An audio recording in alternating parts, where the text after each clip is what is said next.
আসসালামু আলাইকুম রহমতুল্লাহ। সকল নবী রাসূল আল্লাহ তাআলার দরবারে একাগ্রচিত্তে দোয়া করতেন। সুখে দুঃখে বিপদে আপদে নবীগণ আল্লাহর কাছে সর্বদা দোয়া করতেন। তাদের কিছু উল্লেখযোগ্য দোয়া আল্লাহ কোরআনের মাধ্যমে আমাদের জানিয়ে দিয়েছেন। যেমন সাইয়েদুনা আদম দোয়া করেছিলেন, হে আমার রব, আমরা নিজেদের উপর জুলুম করেছি। এখন যদি আপনি আমাদেরকে ক্ষমা না করেন, আমাদের দয়া না করেন, তাহলে অবশ্যই আমরা ক্ষতিগ্রস্তদের অন্তর্ভুক্ত হব। সূরা আরাফ আয়াত 23। আদম ভুলবশত একটা গাছের কাছে গিয়েছিলেন। তারপর ভুল বুঝতে পেরে তিনি মহান আল্লাহর কাছে এই দোয়া করেছিলেন।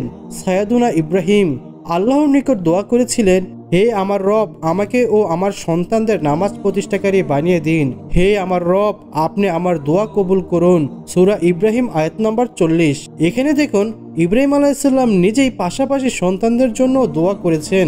সুতরাং সন্তান ও ভবিষ্যৎ প্রজন্মের জন্য দোয়া করা নবীর সুন্নাহ। সুসন্তান ও নেককার স্ত্রী পাওয়ার জন্য আমাদের আল্লাহ তাআলার কাছে দোয়া করা উচিত। এতে আমাদের পরিবার সুখী ও সমৃদ্ধ হবে। সৈয়দনা ইউনুস, হে আল্লাহ, আপনি ছাড়া কোনো ইলাহ নেই, আপনি পবিত্র মহান, নিশ্চয়ই আমি সীমালঙ্ঘনকারী। সূরা আম্বিয়া আয়াত নম্বর 87। এই দোয়াটি ইউনুস আলাইহিসসালাম বিপদের সময় পড়েছিলেন। আল্লাহ তাকে বিপদ থেকে মুক্তি দিয়েছিলেন। তাই আমরাও যখন বিপদে পড়ব, এই দোয়াটি বেশি বেশি করে পড়ব। এতে আল্লাহ তাআলা আমাদের উপর রহমত নাজিল করবেন। শুধু বিপদে পড়লেই নয়, স্বাভাবিকভাবে পরিবেশও এই দোয়া পড়া উচিত। সৈয়দনা মুসা দোয়া করেছিলেন, হে আমার রব, আমার বুক প্রশান্ত করে দিন, আমার কাজ সহজ করে দিন এবং আমার জিহ্বার জড়তা দূর করে দিন, যাতে তারা লোকজন আমার কথা বুঝতে পারে। সূরা তাহা আয়াত নাম্বার 25-28। মুসা আলাইহিস সালাম কথা বললে কথা আটকে যেত, কিছুটা তুতলাতেন। তাই তিনি আল্লাহর কাছে উপরোক্ত দোয়া করেছিলেন।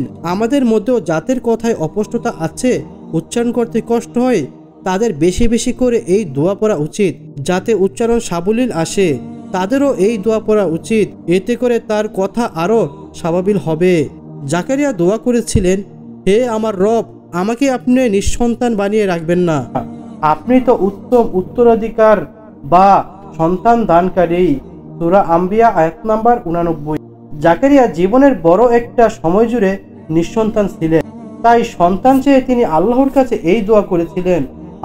আল্লাহ এই দোয়া কবুল করে বৃদ্ধ বয়সে তাকে সন্তান দান করেছিল।